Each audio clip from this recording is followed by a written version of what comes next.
Hello everyone, welcome back to my channel. 15 আগস্টের দিন যে মটন কারি রেসিপিটা শেয়ার করেছিলাম তারই আজকে ফুল ব্লগটা নিয়ে হাজির হলাম। তো এখানে মটনটা ধুয়ে পরিষ্কার করে নেওয়ার পর টমেটো পেঁয়াজ কাটা হয়ে গেছে, আর রসুন আর আদা কাঁচা লঙ্কাটা হামলদিস্তায় ভালো করে থেতলে নিচ্ছে।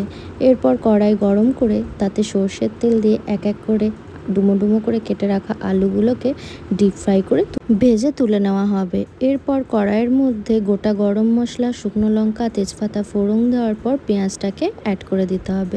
পেঁয়াজটা যখন লাল লাল করে ভাজা হয়ে যাবে তখন এর মধ্যে দিয়ে দিতে হবে টমেটো।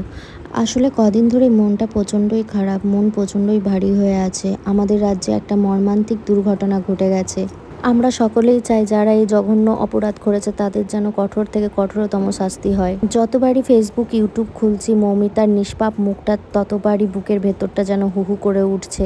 আর ওই অপরাধীদের যেন কঠোর থেকে কঠোরতম সাজা শোনানো হোক, তার সেই অপেক্ষায় আমরা দিন গুনছি। তো যাই হোক, আমরা তো ভিডিও বানাই, আমাদেরকে রোজই ভিডিও আপলোড করতে হয়, না হলে আমার চ্যানেলের রিচ কমে যাবে, ভিউয়ার্স বাড়বে না। তো তার জন্যই আমাকে ভিডিও আপলোড করতেই হচ্ছে। তো যাই হোক, অনেকটাই গল্প করতে করতে রান্নাটা এগিয়ে গেছে। মশলা ভালোভাবে কষানো হয়ে যাওয়ার পর তার মধ্যে মাটনটা দিয়ে এইভাবে আমার বর নুনের আন্দাজটা করে, আর সেই নুনটা এর মধ্যে অ্যাড করে দিয়ে ভালো করে মাংসটা কষিয়ে নেওয়ার পর এটাকে ট্রান্সফার করে দেবে প্রেশার কুকারে। আর প্রতিদিন নিজেই রান্না করে খাই, তো যখন ছুটির দিনগুলো তো ও রান্না করে তখন ভালোই লাগে। আসলে মুখের টেস্টটা একটু বদল হয়। আর ও যখন রান্না করে তখন আমিও ঘরের টুকটাক কিছু কাজ এগিয়ে ফেলি, যেগুলো ঝাড়া মোছা, ঘরের সমস্ত কিছু দেখাশোনা করা, সেই কাজগুলো আমি এগোই আর ও ততক্ষণে রান্না করে।